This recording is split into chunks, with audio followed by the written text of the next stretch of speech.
Hey guys, it's Hannah. I'm a physiotherapist in Canmore, Alberta in Canada, and I just wanted to share some of the apps that I use day to day in clinic, see if they are useful for you to use as well. First app that I use very often is called Switched On Training. It's an app that you can use to create drills basically for your athletes who are going to return to sport. You're looking for unplanned change of direction or having to react to something rather than like the planned cuts or planned hand tabs if you're rehabbing shoulder. Basically the app allows you to create any sort of drills that you want, and the patient will be looking at it on their phone. They'll see a number, a color, an arrow, and then whatever you tell them to do. If you want them to cut, if you want them to tap, if you want them to run in a certain direction, the app tells them to do so. So that one is a super handy app. It's free, or you can pay for the version that gives you all of their already pre-made training programs as well. So this is the training app, essentially perceived side react, easy to download, easy to work with, and you can have them download it as well and then just show the patient what you want them to create on the app.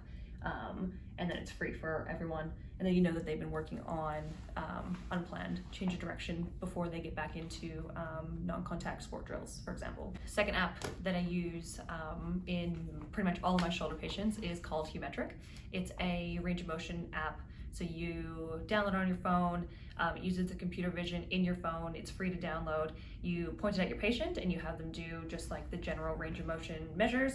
So you can do abduction, you can do flexion, extension, they're getting internal, external rotation and should be adding more joint ranges soon.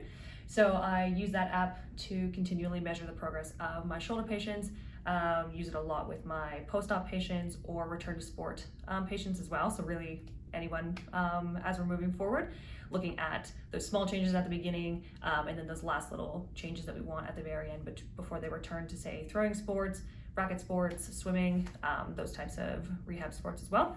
Like I said, it's free to initially download, and then there are paid versions if you're wanting to have like a little hub on their website so you can kind of track your patient progress better, or if you have like a clinic and they all want to work on it together. But it is free to download initially, which is super handy.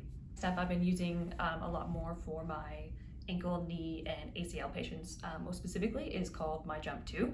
So it's been validated to work with how force plates work. So we get that vertical jump height, they have horizontal jump, they have a few other measures, but I usually use it for my vertical jumps. Still use the horizontal jump test, the single jump for distance, triple hop, crossover hop, 6 meter time hop. Those still really give like that horizontal deceleration and propulsion. But as we know from the research, sometimes we can have those differences in limb symmetry index reach that less than 10% difference a lot sooner. And we know that the patients can create more of like a hip dominant strategy to basically get around using their knee.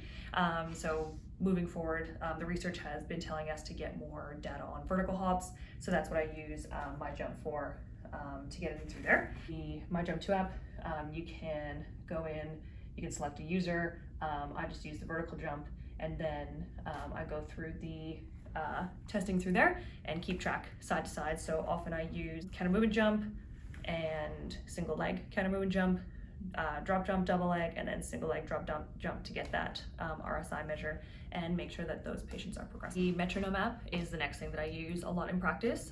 So we know that it can work for an external cue if you're looking for your patients to not have to focus on their internal cues as much when they're doing a certain exercise. You can actually have the metronome track it for them. So whether you want to do just single reps, or you want to do eccentric tempo, or you want to do pauses, having the metronome play is a really good option for those. The other thing that I use it for is some of my capacity testing. So if we're looking for things like single leg squats, if we're looking for the calf raises, if we're looking for that muscle capacity, I usually set it at around 60 beats per minute. And you can change it so that each one sounds the same. And then when I'm going through tendon rehab, I tend to pick up the pace because we know that that 60 beat per minute is just more for muscle. So if we're wanting to check the tendon, we need a little bit more of that stretch shortening cycle. So I start them up at 120, sounds a bit more like this.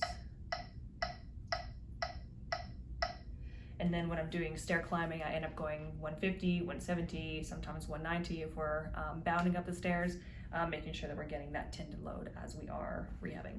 When I'm starting to get my patients back doing more running drills, or if I want them to do sort of like some sort of interval work, treadmill, if you want them a T drill, an H drill, change of direction type things, I'll get them to download the interval timing app.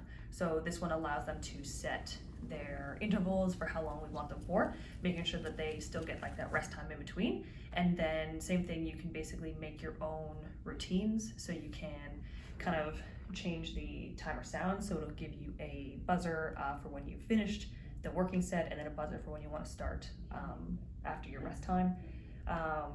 You can basically give them anything that they need to do there. So I use the interval app a lot for that as well. And again, it's free for you and it's free for the patients to download.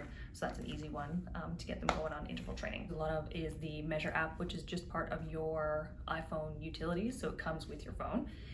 This one I use for the horizontal jump tests. So if we have them starting on a piece of tape and then jumping to the next piece of tape, instead of having to get your tape measure out, the phone or iPad, you can basically just move it around, place it on where the first piece of tape is, and then scan your phone to the next piece of tape, tap it, and it'll give you the readout there. So I find that one a lot easier than having to use your tape measure, especially if you don't have a long enough one for some of these triple hop distances and when you start getting more athletes in through there as well.